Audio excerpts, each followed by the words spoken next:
आप विदेशी माल नहीं बेचोगे। छोटी आंख वाले गणेश जी आएंगे। गणेश जी की आंख भी नहीं खुल रही है। प्रधानमंत्री नरेंद्र मोदी ने पूरे देश के सामने एक बहुत बड़ा ऐलान कर दिया है। पीएम मोदी ने देश को एक बड़ी तैयारी करने को कहा है। देश के लोगों ने अगर पीएम मोदी का साथ नहीं दिया तो नुकसान भारत का होगा। पीएम मोदी ने बता दिया है कि अगली जंग किस देश से हो सकती है। ऑपरेशन सिंदूर के दौरान कुछ ऐसा हुआ था जिसने भारत को चौकन्ना कर दिया। ऐसे में पीएम मोदी चाहते हैं कि देश की जनता उनकी बात को गंभीरता से ले। पीएम मोदी ने देश के लोगों से अपील करते हुए कहा है कि विदेशी सामानों पर अपनी निर्भरता को पूरी तरह से खत्म कर दीजिए। पीएम मोदी का बयान सुनते ही पता चल जाएगा कि भारत की अगली जंग चीन और अमेरिका से होने वाली है। व्यापार के क्षेत्र में तो ये जंग शुरू भी हो चुकी है, लेकिन आगे चलकर ये सैन्य संघर्ष में बदल सकती है। चीन और अमेरिका भारत की एक कमजोरी को बखूबी पहचान चुके हैं और इसी कमजोरी का फायदा उठाकर चीन और अमेरिका पाकिस्तान और बांग्लादेश के जरिए भारत पर बड़ा सैन्य हमला कर सकते हैं। इसीलिए पीएम मोदी ने भारतीय लोगों को एक कसम खाने के लिए कहा है। पीएम मोदी ने कहा है कि हमें गांव-गांव व्यापारियों को शपथ दिलवानी होगी कि विदेशी सामानों से कितना भी मुनाफा क्यों ना हो, लेकिन हम विदेशी सामान नहीं बेचेंगे। पीएम मोदी ने कहा कि ये दुर्भाग्य की बात है कि गणेश जी भी विदेश से आते हैं। गणेश जी की आंखें छोटी छोटी बना दी जाती हैं। गणेश जी की आंखें भी नहीं खुल रही। होली पर रंग की पिचकारियां तक विदेशों से आ रही हैं। यहाँ पर पीएम मोदी ने सीधे सीधे चीन पर हमला किया है। आप पहले पीएम मोदी का बयान सुनिए, उसके बाद आपको खतरे का अंदाजा खुद ब खुद हो जाएगा।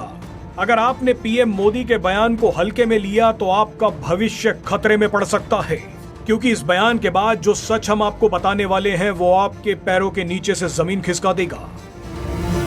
हम गांव-गांव व्यापारियों को शपथ दिलवाएं, व्यापारियों का कितना ही मुनाफा क्यों ना हो, आप विदेशी माल नहीं बेचोगे। लेकिन दुर्भाग्य देखिए, गणेश जी भी विदेश से आ जाते हैं। छोटी आंख वाले गणेश जी आएंगे। गणेश जी की आंख भी नहीं खुल रही है। होली रंग छिड़कना है, बोले विदेशी। हमें पता था, आप भी अपने घर जाकर के सूची बनाना। सचमुच में ऑपरेशन सिंदूर के लिए एक नागरिक के नाते मुझे एक काम करना है। आप घर में जाकर सूची बनाइए कि आपके घर में 24 घंटे में सुबह से दूसरे दिन सुबह तक कितनी विदेशी चीजों का उपयोग होता है। आपको पता ही नहीं होता है। आप हेयर पिन भी विदेशी उपयोग कर लेते हैं, कंघा भी विदेशी होता है, दांत में लगाने वाली जो पिन होती है वो भी विदेशी घुस गई है, हमें मालूम तक नहीं है, पता ही नहीं है। दोस्तों, देश को अगर बचाना है, देश को बनाना है, देश को बढ़ाना है, तो ऑपरेशन सिंदूर ये सिर्फ सैनिकों के जिम्मे नहीं है। ऑपरेशन सिंदूर 140 करोड़ नागरिकों के जिम्मे है। भारत के लोगों ने अगर पीएम मोदी की ये बात मान ली तो आप लिख कर रख लीजिए कि चीन और अमेरिका जैसे देश भी मिट्टी में मिलाए जा सकते हैं। अभी वास्तविकता ये है कि भारत अमेरिका और चीन पर व्यापार के लिए निर्भर है। चीन और अमेरिका से व्यापार बंद हुआ तो भारतीय अर्थव्यवस्था को बड़ी चोट लगेगी। भारत दुनिया की चौथी सबसे बड़ी अर्थव्यवस्था बन गया है, लेकिन अब भारत को और तेजी से काम करना होगा। भारत ने जिस तरह से हथियारों के क्षेत्र में आत्मनिर्भरता हासिल कर ली है, ठीक उसी तरह अब व्यापार के क्षेत्र में भी भारत को आत्मनिर्भर होना होगा।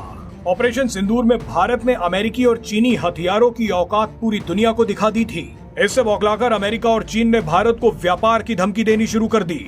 ट्रंप ने तो सीधे सीधे विदेशी कंपनियों को भारत में नाकाम करने की चेतावनी दे दी। चीन ने भी पैसे और व्यापार की ताकत दिखाकर पाकिस्तान और बांग्लादेश को मजबूत करना शुरू कर दिया है। ऐसे में अगर भारत व्यापार के क्षेत्र में आत्मनिर्भर नहीं बना तो आने वाला भविष्य बहुत अंधकार में जा सकता है। भारत के लोगों को कसम खानी होगी कि वो देश में बना सामान ही लेंगे, अपने पैसे को देश में ही खर्च करेंगे। कहीं घूमने भी जाना है तो भारत में ही जाएंगे। यही एक तरीका है जो चीन और अमेरिका को घुटनों पर ला सकता है। इस बार भारत के लोगों को बड़ा कदम उठाना होगा। आप लिखकर रख लीजिए कि भारत के वामपंथी और कट्टरपंथी किसी भी वक्त पूरा देश चीन और अमेरिका को बेच सकते हैं। ऐसे में जिन लोगों को देश से प्यार है उन्हें देश को बचाने के लिए आगे आना होगा, अपने लिए नहीं तो अपने बच्चों के भविष्य के लिए। जहां तक हो सके चीनी सामान का बॉयकॉट कीजिए, देश में बने सामान का इस्तेमाल कीजिए।